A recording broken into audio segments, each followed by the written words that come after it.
Evening, everyone. It's Wednesday night and it's time to send out distant healing. As you can see, I've got two guests tonight and I'll get to them in a minute.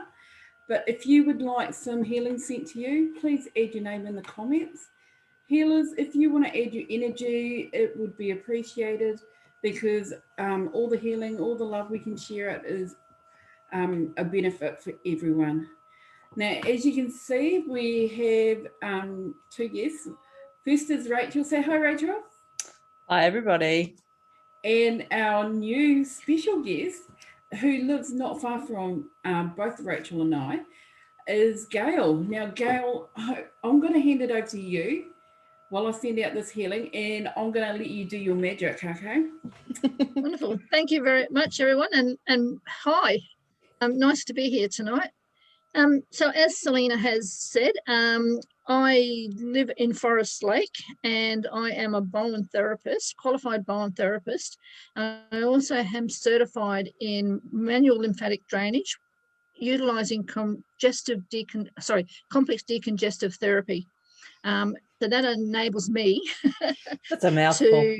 It is, it's a big mouthful. So MLD CDT is wonderful, but it enables me to assess, measure, diagnose without being an official diagnosis from a medical point of view, but I can actually say, look at someone and say, yes, I'm almost certain that you have lymphedema or lipedema, and go off and get your professional diagnosis.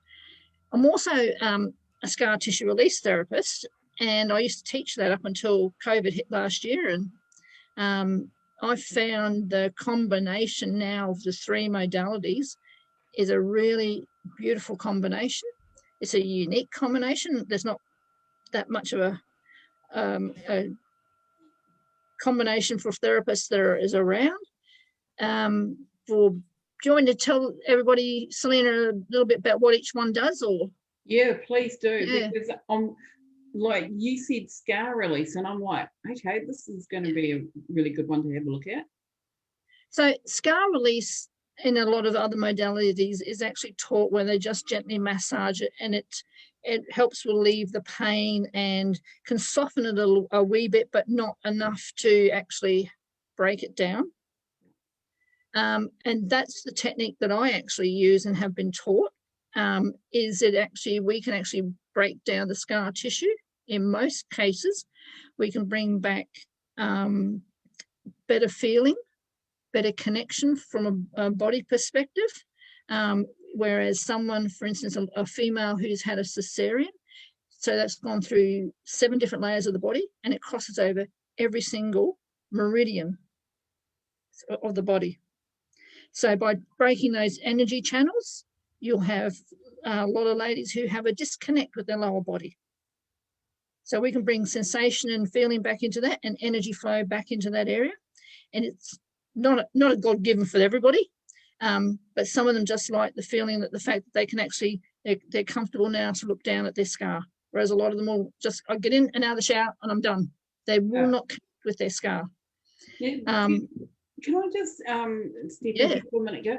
Because I had 2 cesareans, and I know each time, the first time it took like about 3 years around that scar tissue to actually get rid of the numbness where it actually felt. And then my second cesarean, it was a little bit less. Yeah, and it does make a big difference. And when you said cesarean, I went, oh no.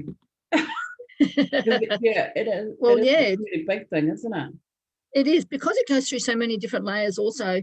And they put the tools in, they just push everything out of the way to get the baby. Yeah. Their main focus is the baby, get the baby out.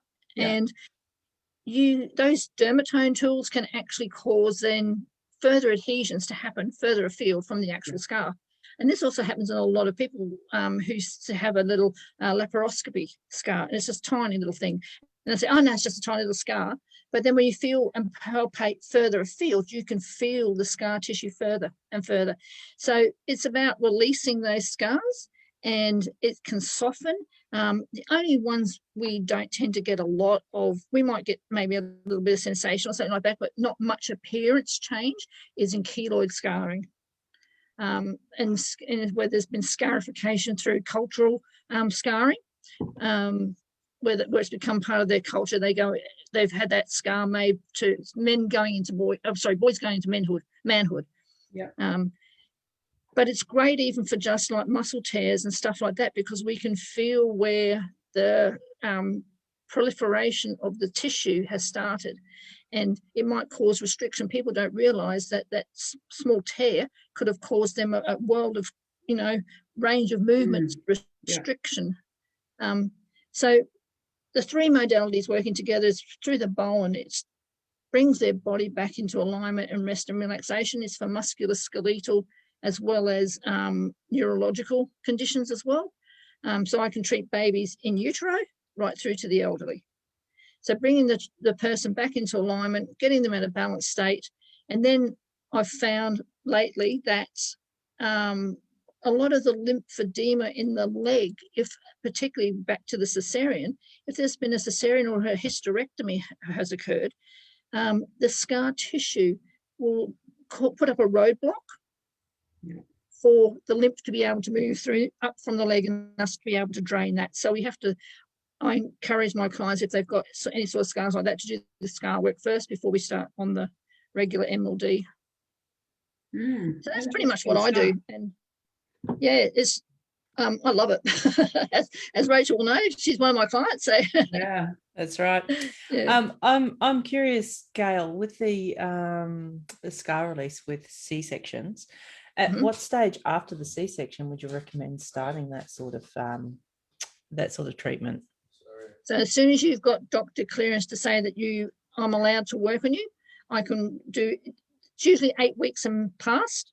But if there's been no complications, no infections, no reopening of the scar or anything like that, each time there's a damage done to a scar, you have to wait that time frame again to allow the healing to happen. And then we can work on the scar.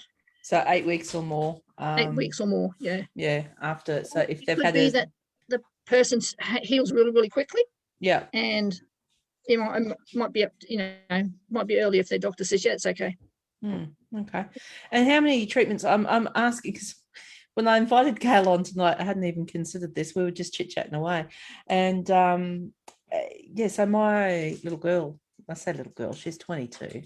Yeah. So she's not, a baby as such, but she's just had a baby and she ended up with an emergency C-section, and she's got some pretty deep stretch marks. It runs in our family to have lots of stretch marks, and so she's born in the year of the tiger, and she started to look like a little tiger, very cute. Not exactly what a young lady wants, but it's the battle scars of birth, I suppose. But went in for an emergency cesarean, but where the deep marks are from the stretch marks, they haven't healed very well, and there's a small infection that's come about. So I'm like listening, going, okay, that would be interesting. So once that infection was gone, and cleared up, yeah. Well, she's only 3 weeks in. So. Oh, okay, yeah. I remember seeing the post and that. So you with the stretch marks, it was by sheer dumb luck, I suppose, because the whole modality was built around scar tissues. Yeah. And no one actually ever thought we would get any sort of change to stretch marks. Yeah. And I actually have, because of a condition I've got, masses of them across my butt. What it didn't do is take away the look, like they're still there, but it's taken away that shiny. I call them the snail trail. Yeah. Right. Yeah. So it took away that appearance, and so they don't look as in your face. Oh yeah. And that was just like, as I say, by sheer dumb luck that was a discovery when we were doing this. Yeah. But certainly I'll say with an emergency C-section, where I always have the conversation with the person about how they felt at the time, because with any woman, you've just had that choice ripped away from you. Yeah. have your child naturally, whether you wanted to, whether you're not, whatever you plan, but you've got this perfect idea in your head. And how did it make you feel? Because when we do release the scars, it can, and doesn't always, but it can bring up emotions. I So can imagine to that it prepare. would Yeah. a lot, Yeah. a lot, and a lot of profound sadness. Yes, that's right. Because as you said, it's not whether or not you had a cesarean, it's whether or not your choice has been taken away from you. Yeah, that's right. And that's where the deep trauma can come in, because I had an emergency cesarean. I believe Selena's were both emergencies. Is that right? Yeah. Right. And you go in and you're like, yep, I'm going to do this, and and suddenly you can't. Yeah. Yep. But at the end of the day, what beautiful product did you get out of that? Well, that's definitely, it. Definitely. I don't know how old they are, but yes, you've got a beautiful product, and that's what I try to bring my clients around to. Is like the end result was this. Yes, there's this trauma that can potentially be attached to it. Let's work through that. And I'm not a psychologist or therapist of any sort. I'm not. I don't do energy healing, but there's someone now I can recommend yourself. For instance, Selena, I can say, get in contact with this lady, or get in contact with Rachel. And recently also, I started doing a chain of posts about the chakras, because I'm also in the lymphedema and lymphedema groups. And I can just feel this terrible sadness within the groups. And that's what it really does affect their mental health. And the same with when in the scar groups, like some people are just so distraught over the whole thing. And I thought, well, the chakras, let's try and build you from the inside out. Yeah, that's it. Gail, I'm just going to read a comment. One of the comments. Donna's written, I had an urgent hysterectomy, unexplained or unexpected. My gut's scarred and strong too. So it's that. Now, could you, so there's obviously a lot of scarring there. It was an urgent hysterectomy and everything. So can you just say what you do, what your modality you do when it comes to scarring that? Maybe she might want to look at it. And Donna's over in New Zealand, so maybe if you give her some kind of information, a bit more information, she might be able to look for it over there. Yeah. So if you look up, I'll just mention it, and then I'll send the link, I'll get you to put the link up. So it's McLaughlin scar tissue release, and that particular modality is the one that I do.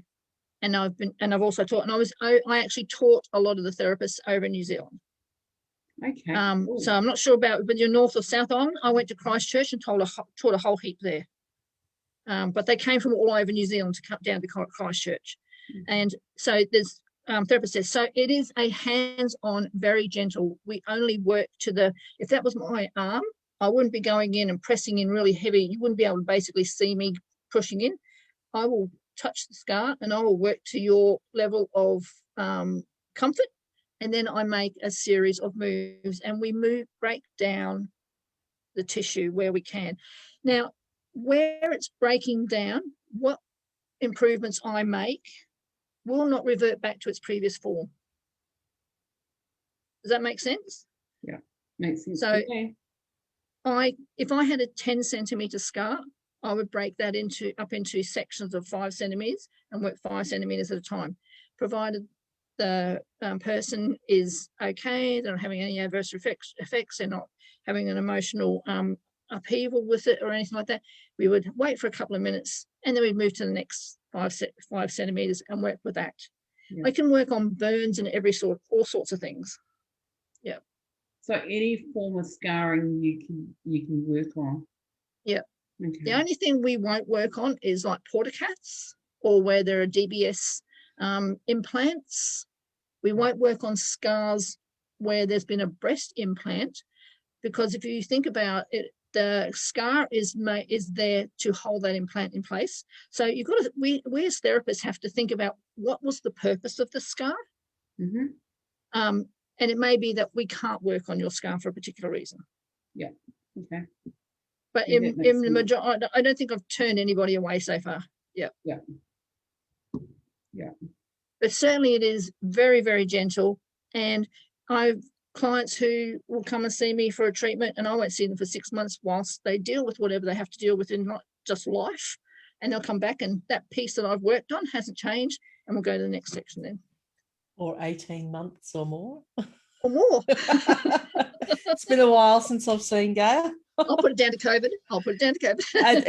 It is a little bit. Yeah. I'm like, yeah. But anyway. It is. Dawn's But saying she's yeah, in the it's North Island. Gail, she's in the North. in the north. Island. Yeah. Okay. So there is Find a Practitioner on that website, Okay, cool. on the McLaughlin Scar Tissue Release. And it will have everybody from around the world that's listed and who is qualified. Yep. Awesome. Yep.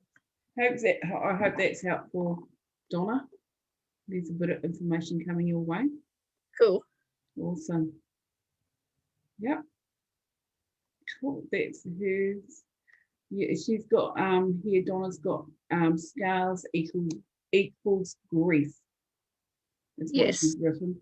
Yeah. That's right. So I always encourage the client to have a support person in the background, not with them at the appointment if they don't want. And some people do bring a support person to the appointment, but someone that they can talk to if that therapist is not qualified in grief management.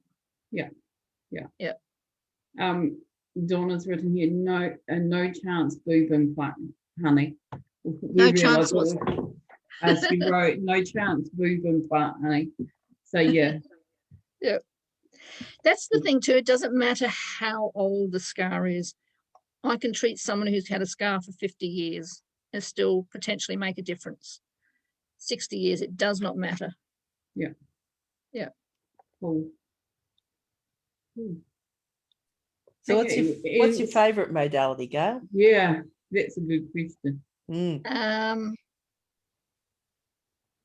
I don't have a favorite because they all produce such great results. Seriously, it's like each person is so different and what they need.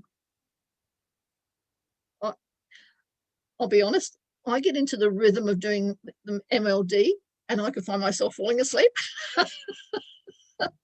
Sorry about that, but it is just such a beautiful, gentle, and you can see someone's leg, for instance, going down by 10 centimeters in just a half-hour treatment. And then you can see someone who's come in for Bowen and they are, so hyper, and then they'll just like get up and it's just like, I'm like a jelly bean. And then they're just like jelly and just flopping all over the place. And that's when because they're so relaxed, or they've come in and they could hardly walk because they've got such a bad back injury. And then they'll get up and say, I've had a few blue moments and expressions about how good they feel.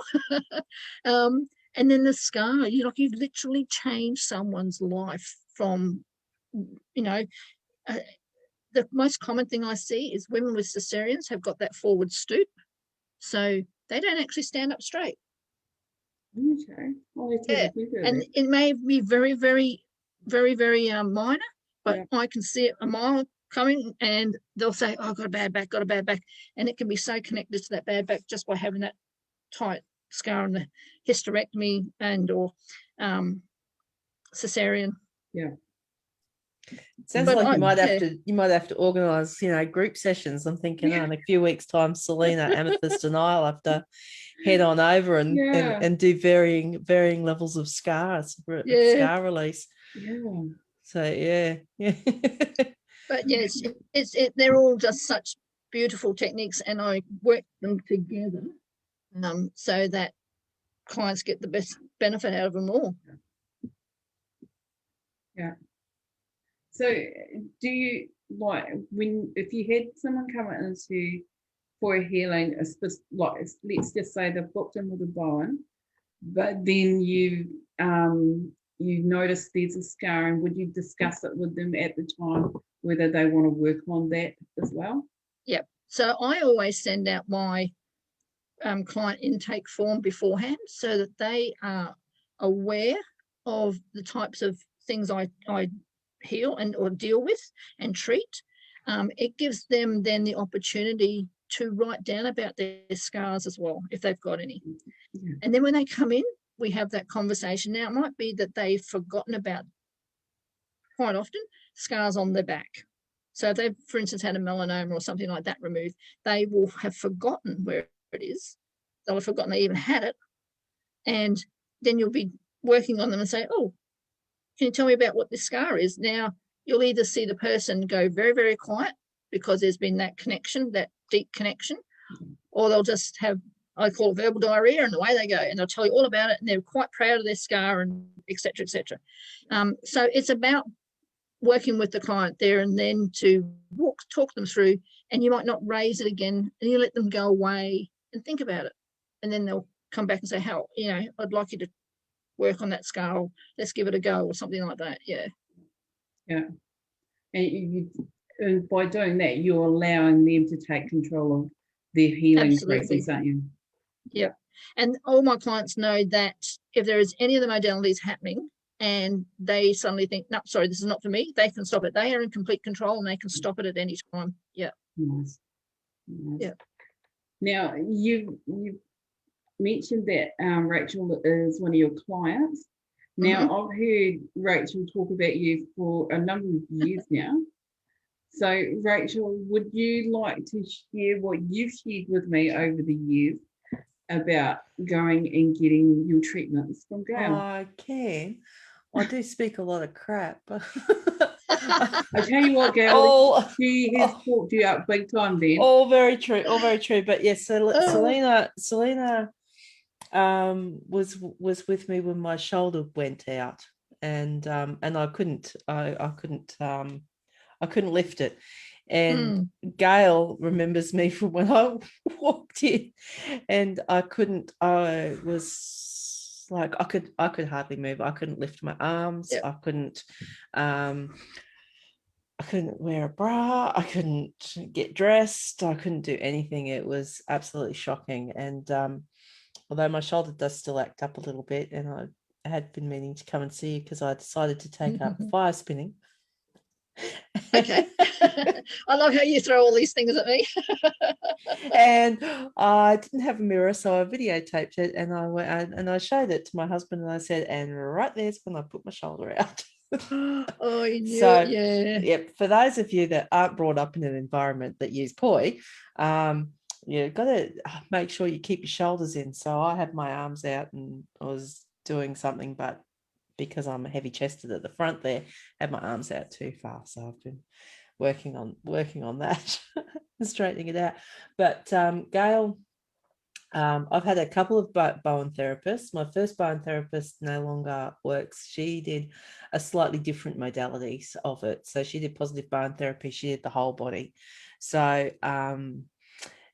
Gail is very different to that. So I would walk in and she would have me standing and she'd walk around me like she's inspecting a piece of cheese, like, lift this, move this, stand here, do this, do that, and here we go, and then starts throwing out some big words and starts poking here, there, and everywhere, and just really assesses what part of you is causing the problem, because of course you have a lot of referred stuff and that. So she's went through and found videos for me to do strapping when I went to China, and I was going to have, I remember that, yeah. Did my arches, strapped my arches as well for with the physio tape or the kinesiology tape for the plantar fasciitis. And then with issues with the bladder issues, set up a 6-week program where we worked on specific things.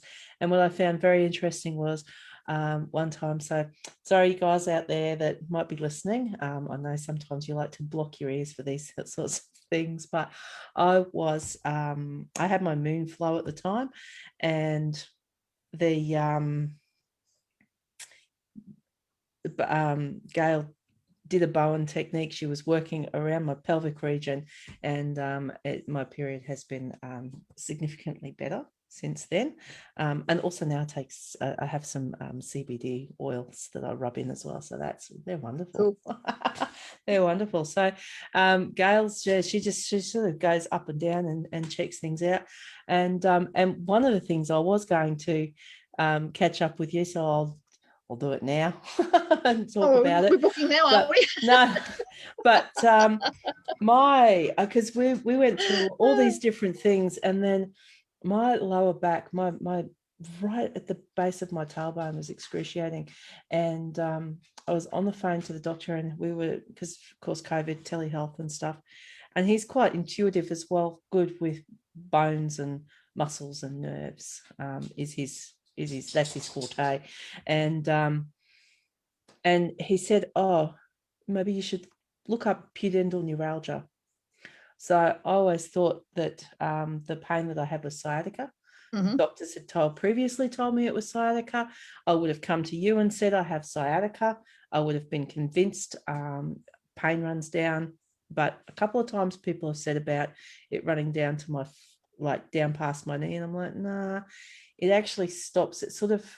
It radiates down to my knee, but it doesn't go in. But so it turns out that with pudendal neuralgia, the nerve goes through the same place as the sciatica, comes down and around, but instead of going down, it goes down into the perineum.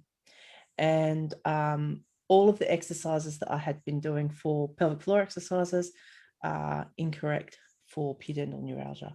You would have been aggravating. That's exactly right.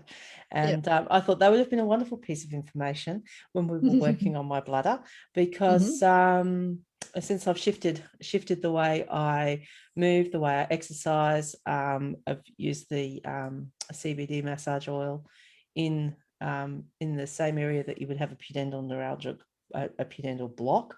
So not exactly the not exactly the most elegant of places to apply the cream, but it's made a huge difference. So and I thought, geez, if Gail had known that at the time, I probably would have had a much faster thing. So so put that down on my card. So when I come in next, which I'll go and get images of it now. Well, I could, so no, Gail, she's very, very thorough, very, very thorough, lots of questions, lots of checking, making sure there's a lot of the moving, and she'll notice things as you walk through the door, like you're not quite straight there, and let's move that. And then you don't realize one shoulder's up and the other one's not, so she'll work until the shoulders drop and the line into place. It's lovely guiding through into the full body experience. So if you relax into it, Gail's lovely for that, and you can just feel the healing go through. And then very good at explaining little details, like you'll feel things sort of move around, and Gail will explain that's your body will start healing over the coming days. So wealth of information, absolutely passionate about everything she does. Can I just jump in here? Now, you said that she explains everything. That is awesome that you're explaining what's happening, what are you doing, because there's nothing worse than being the person getting the healing and you're not understanding what's actually happening. So that's awesome. That's a really big thing, big bonus, knowing if you're the one getting the healing, knowing what's actually happening and having it explained to you so you can understand it. Brilliant. Yeah, it is. Now, Gail, you said that you're looking at chakras, so healing from within. Can you explain a little bit about that if you got the time tonight? Sure. Well, because of the way the lymphatic system works and everything, like the main cisterna chyli runs down through the middle of the body. We've got over 200 lymph nodes in just a neck and upper thoracic, upper chest area. So you've got a lot of energy going through here. And I've been finding that the heart and the throat chakra seem to be the most impacted.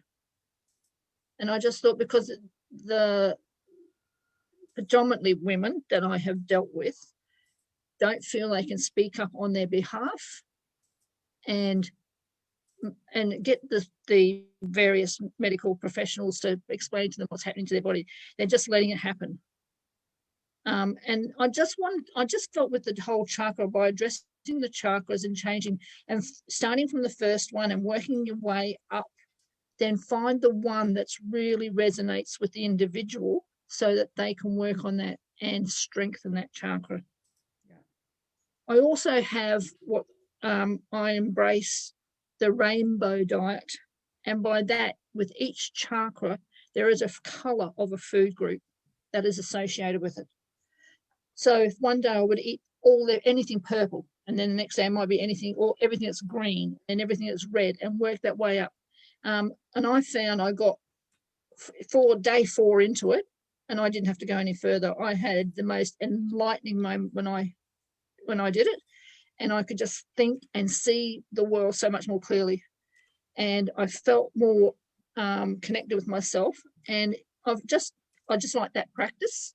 And I thought, well, I can introduce that to my clients, but also because of the heartache that I see in the group, these women who can't get, and men are also affected by lipedema. Don't get me wrong, but it's 1 in 11 women who get lipedema, and they're all their life they're just told you're fat, and it's because the medical professions weren't taught. So it's, in a way, it's not their fault either. But like, go out there and educate yourself. So that's why I started getting into the chakra, and I've got a lot more to learn. I'm by no means an expert on that, but I just like the whole philosophy behind it, and having my clients get more balanced. Yeah. Now, that's for someone eating the colours. That's a really simple thing that people can do in their everyday lives, isn't it? So, absolutely, yeah. Yeah, so you suggest starting at the base chakra, doing everything red, or which way would you? I start from the base chakra and we work up, so that we've got the enlightening at the top. But as I say, like, I only got heart chakra, and man, I came alive. Cool. So that's something everyone can, if they're interested, and have a look at doing their diet. Even if they're not sure about chakras and everything, it's pretty simple to go online and get some really basic information about chakras. But food, and like when you said rainbow colours of food, rainbow food, that's a really big thing, because we don't have all those different types of foods, and like generally, in our life, our lifestyles, because we're so busy that we just do the simplest things, and it doesn't normally involve having lots and lots of different colours in our life. And this is purely based on fruit and veg. There is no meat, fish, dairy, anything like that. And it's just fruit and veg. That's all you eat and drink, basically. You can, juice it, whatever. But that's all you have, that particular colour on one day, and then you move to the next one and the next one. Yeah. Very cool. That's right. You have me juicing apple, carrot, A, B, C. Beet, apple, beet, and carrot. You have me juicing for my kidneys. Yep. A, B, and C. A, B, and C. And my ABC juice. Yep. And if you're adventurous, you can chuck a bit of ginger in there too. But anyway. Prefer turmeric myself. Yeah. But there's also, I'm really big on breathing techniques and working with different breath patterns. So I've got a lot of information up there as well about that as well on my Facebook page. So you Gail, you do realise that you're talking yourself into getting another invite, don't you? I think so. We've been talking in our family a lot about breath work, box breathing, whiskey breathing, coffee breathing. So coffee is something that you don't have all the time, but you have it in the morning, and it's the and whiskey breathing to put you off to sleep. So in 4, hold out 8.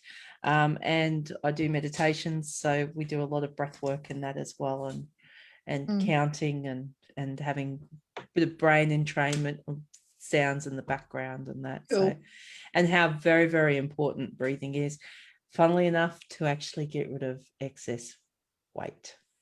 Yeah, because and it's just they say that's where yeah, it comes from. It's out and that moving you're that breathing it. diaphragm. Yep, diaphragmatic breathing. Yeah, I think. Yep, definitely. Yeah, we'll have to have you on another night, Yeah. Selena. Cool. No Selena, worries. we'll have a whole series. How's that sound? Yeah, sounds great. We No can go worries. through ideas for eating the rainbow, ideas for breathing the Breathing. rainbow. Yep. Yep, definitely. That's a good idea. Okay. So yeah, we can do a whole series. We That sounds can. great. That We sounds can. fantastic. Let's So thank you for joining us tonight, Gail. That was awesome. And yeah, do expect another invite because it's probably going to come. Thank you very, very much. I've really enjoyed it. Thank you. Cool, thank you. And Rachel, it's always a pleasure having you. Now, everybody that is on there in the description is both these ladies' pages and how to get a hold of them. Go and check out their pages, see what magical work they do, and maybe pop them online. Now, I've got the healing book. I've got a few names I've got to write in, but if you would like your name written into the healing book, know that I will send boosts of healing energy to it, and I'll be back on Sunday night, so I'll see who I can get in, or who will magically appear to join me on Sunday night. Sunday night? It is Sunday, Yes. isn't it? It's Easter Sunday. You're doing it on Easter Sunday? Sunday. Awesome. Thank you very much, ladies. Thank you to everyone who joined us tonight. And know that I'll be sending healing for a bit longer still. Okay, thanks, Lovely. Gail. Thanks, Rachel. Thank you. Thanks.